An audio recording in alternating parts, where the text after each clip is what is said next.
Ahilyanagar bank बचाव कृती समितीच्या प्रयत्नांना अखेर यश. नगर अर्बन बँकेच्या ठेवीदारांना मार्च महिन्यात आनंदाची बातमी मिळणार. एकूण 110 कोटीचं वाटप होण्याचे संकेत.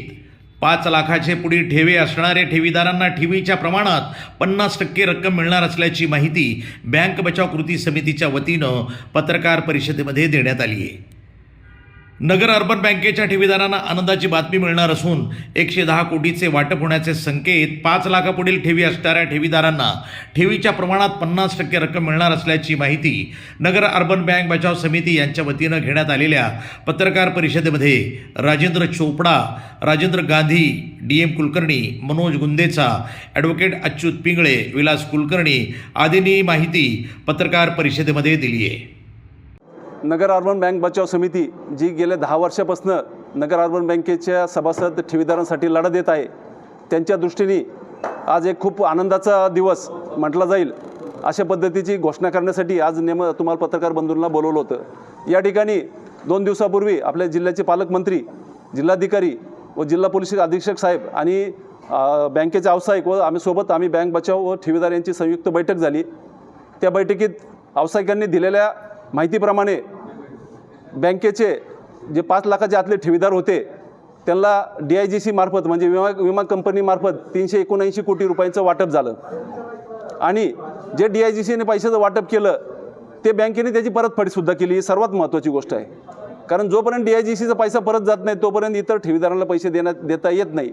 आता DIGCचे 379 कोटी रुपये बँकेने दिल्यामुळे आता बँकेकडे जी गव्हर्नमेंट सिक्युरिटीजमध्ये गुंतवणूक आहे 163 कोटी रुपयांची, त्यामध्ये काही तरतुदी वगळून 110 कोटी रुपये ठेवीदारांना वाटण्यासाठी म्हणजे 5 लाखाच्या पुढचे जे ठेवीदार आहेत त्यांना वाटण्यासाठी उपलब्ध आहे बँकेकडं. त्यासाठी जे DIGCची NOC ना हरकत दाखला लागतो तो दाखला आपल्याला लवकरच मिळणार आहे, कारण आपण DIGCचे पैसे पूर्ण परतफेड केली आहे. याच्यासाठी वसुली चांगली व्हावी म्हणून बँक बचाव समिती असेल, ठेवीदार असेल यांनी वेळोवेळी आम्ही पोलीस अधीक्षक साहेब असतील समक्ष भेटी घेतल्या, आंदोलने केले, गुन्हे दाखल केले. गुन्हे दाखल करून काही मोठ्या मोठ्या कर्जदारांना अटक करायला लावली. त्या अटकेतनं जे कर्जदार गेली 10 वर्षात 1 रुपया भरत नव्हते त्यांनी 1 महिन्यामध्ये 10 कोटी रुपये भरले. तर अशा या आपल्या प्रयत्नांमुळं चांगली वसुली होऊन आज जी आपण परिस्थिती पाहतोय की DIGCचे पूर्ण 379 कोटी रुपयांची आपण परतफेड केली आहे. 110 कोटी रुपये आपल्याला वाटपाला उपलब्ध झालेले आहेत. आता राहिला प्रश्न 110 कोटींचा. त्यासाठी सुद्धा आम्ही मग ही बैठक जी बोलवली होती त्यासाठीच बोलवली आणि त्या ठिकाणी पालकमंत्र्यांनी ते विषय गांभीर्याने घेऊन तातडीने पोलीस डिपार्टमेंटचा एक वरिष्ठ अधिकारी, कलेक्टर कचेरीमधील वरिष्ठ अधिकारी आणि बँकेचे एक अधिकारी मिळून त्रिसदस्यीय समिती नेमली आणि त्यांना या फेब्रुवारी एंडपर्यंतच रिझल्ट द्यायला हे केली की ज्या प्रॉपर्टी आहेत कर्जदारांच्या त्या ताबडतोब जप्त करून त्याची लिलाव करून हे जे काही 100 कोटीची रिक्वायरमेंट 110 कोटीची पहिल्या टप्प्यात रिक्वायरमेंट आहे ती पूर्ण करायची. आणि यासाठी बँकेचं जवळजवळ 900 कोटींचं येणं बाकी आहे आज कर्जदारांकडं. म्हणजे तुम्ही परिस्थिती लक्षात घ्या किती चांगली आहे. 900 कोटी रुपयाचं येणं आहे आणि देणं फक्त 110 कोटी रुपयाचं राहिलेलं आहे. बाकीच्या तरतुदी जे आहेत कर्मचाऱ्यांना कॉम्पेन्सेशन वगैरे द्यायचं त्याची ऑलरेडी प्रोव्हिजन होत आहे. तर अशा पद्धतीने जे बँक बचाव समितीने जो लढा चालू केला होता, पहिला बँक वाचवायचा प्रयत्न केला आपण, परंतु तेच संचालक पुन्हा बँकेत सत्तेवर आले, त्यांनी पुन्हा भ्रष्टाचार केला. त्यामुळे रिझर्व्ह बँकेने शेवटी बँकेचं लायसन रद्द केलं. परंतु आता आपण पहिल्या टप्प्यामध्ये ठेवीदारांना पैसे देण्याचा लढा लढतोय. त्यानंतर ही बँक पुन्हा कशी चालू होईल या दृष्टीने आम्ही आता नियोजन करत आहोत. त्याचे काही तांत्रिक बाबी आहेत, त्याच्या काही गोष्टी आहेत त्या पूर्ण करू, सरकारशी विनंती करू आणि त्याप्रमाणे पुढची लढाई आमची ही बँक चालू करण्याची राहील. अर्बन बँकेसारख्या बँकेच्या ठेवीदारांचे पैसे मिळण्यासाठी ज्या गैरपद्धतीने कर्ज वाटप व भ्रष्टाचार झालेल्या त्या वसुलीसाठी बँक बचाव समिती काम करीत आलेली आहे. प्रामाणिकपणे आम्ही सर्वजण मिळून काम करीत आहोत आणि म्हणूनच आत्तापर्यंत ही वसुली झालेली आहे आणि ती वाटप झालेली. आता राहिलेली वसुली होण्याकरता प्रशासकीय मदत ही अत्यंत महत्त्वाची आहे आणि त्यासाठी वारंवार प्रयत्न केल्यानंतर माननीय आमदार राधाकृष्णजी विखे पाटील यांनी आम्हाला मोलाची मदत केली. विखे पाटलांनी स्वतः इंटरेस्ट घेऊन जिल्हाधिकारी कार्यालयामध्ये आमची मीटिंग बोलवली आणि त्या सभेमध्ये माननीय जिल्हाधिकारी, माननीय पोलीस अधीक्षक आणि बँकेचे प्रशासन आणि RDC साहेब या सगळ्यांची एक कमिटी नेमली. त्या ठिकाणी आम्ही आमच्या व्यथा मांडल्या. व्यथा ह्याच की ह्या सर्व कार्यवाही करण्यासाठी जी महसूल खात्याची आम्हाला मदत पाहिजे आता जिल्ह्याचे जिल्हाधिकारी हे सगळ्यात प्रमुख असतात. त्यांनी जर मनापासून खात्यातील सर्व खालच्या तलाठ्यापर्यंत आदेश दिले तर सर्व प्रॉपर्ट्या ज्या मॉर्गेज घेतलेल्या आहेत त्या मॉर्गेज घेतलेल्या प्रॉपर्ट्याला नाव लावलं जाईल आणि त्यामुळे त्या प्रॉपर्टीची विक्री दुसरीकडे होणार नाही आणि हे भ्रष्टाचार मार्गाने कर्ज घेतलेल्या लोकांच्या प्रॉपर्ट्या मॉर्गेज तारण घेतलेल्या या ताब्यात येतील. त्याची विक्री प्रक्रिया करण्यासाठी महसूल खात्याकडून जी आम्हाला पार मंत्रालयापर्यंत जाऊन बँकेला परवानगी घ्यावी लागते ती पूर्ण होईल आणि कुठंतरी वचक बसेल. परंतु तो बसला गेलेला नाही. त्यामुळे आम्ही त्या मिटिंगमध्ये स्पष्टपणे सांगितलं की जिल्हाधिकारी आणि त्यांचे महसूल खात्याचे पार तलाट्यापर्यंत सगळ्यांनी आम्हाला या खात्यासाठी मदत करावी.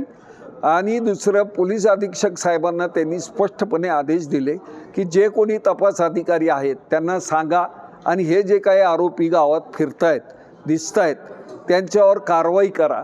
ती कारवाई केली की जे कर्जदार लोक आहेत ते ताबडतोब पैसे भरतील, फुल ना फुलाची पाकळी गोळा होईल आणि पैसे आल्यावर बँकेच्या प्रशासकाला पैसे वाटता येतील. शेवटी बँकेचे पैसे वाटप करायला रिझर्व्ह बँकेने जरी लायसन्स कॅन्सल केलेलं असेल पण सेंट्रल रजिस्ट्रार ही जी कायद्यातील तरतूद आहे त्यांची परवानगी घेणं आणि त्या परवानगीनुसार त्या प्रशासकाला काम करावं लागतं. सगळ्यात महत्त्वाचं आत्तापर्यंत या बँकेला जे प्रशासक श्री गणेशजी गायकवाड लाभलेले आहेत हे अत्यंत चांगले अधिकारी आहेत, नॉन करप्ट आहेत आणि स्वतः वेळ देऊन काम करतात. आम्ही तर सेंट्रल रजिस्ट्रारकडं मागणी केलेली आहे यांना फुल टाईम आठवड्याभराची ड्युटी इकडंच देत जा. त्या प्रशासक साहेबाकडं आणखीन 2-3 चार्ज असल्यामुळे त्यांना तिकडे लक्ष द्यावं लागतं. आणि ह्या सर्व लढाईमध्ये आमच्याबरोबर श्री अच्युतराव पिंगळे आहेत, ते स्वतः यामध्ये मरतात आणि बाकीचे जे आमचे सहकारी मित्र आहेत कुलकर्णी साहेब, दुसरे कुलकर्णी आणि हे जे ठेवीदार ते सुद्धा आहेत.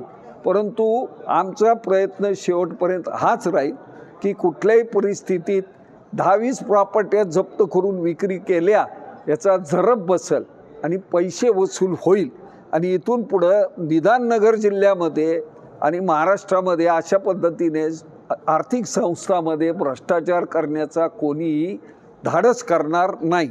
दुसऱ्या संस्थांचं आज आम्हाला उदाहरण द्यायचं नाही, फक्त अर्बन बँकेतच का उदाहरण द्यायचं आहे कारण की आदरणीय सोहरालजी गुंदेचांनी जी प्रेस कॉन्फरन्स घेतलेली होती त्याच्यानंतरच लगेच मला प्रेस कॉन्फरन्स त्यांना घ्यायला लावू नका असं सांगण्यासाठी माननीय स्वर्गीय खासदार दिलीप गांधी यांनी बँकेत बोलवलं होतं आणि सांगितलं होतं कसंही करून सोहरालजींना सांग, ते तुझं ऐकतात आणि प्रेस कॉन्फरन्स घेऊ नका, आपण प्रयत्न करू.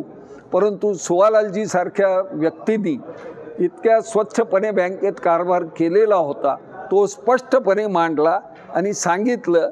त्याच्यामुळे याला सगळी फोडणी मिळालेली आहे आणि वाच्यता मिळालेली आहे.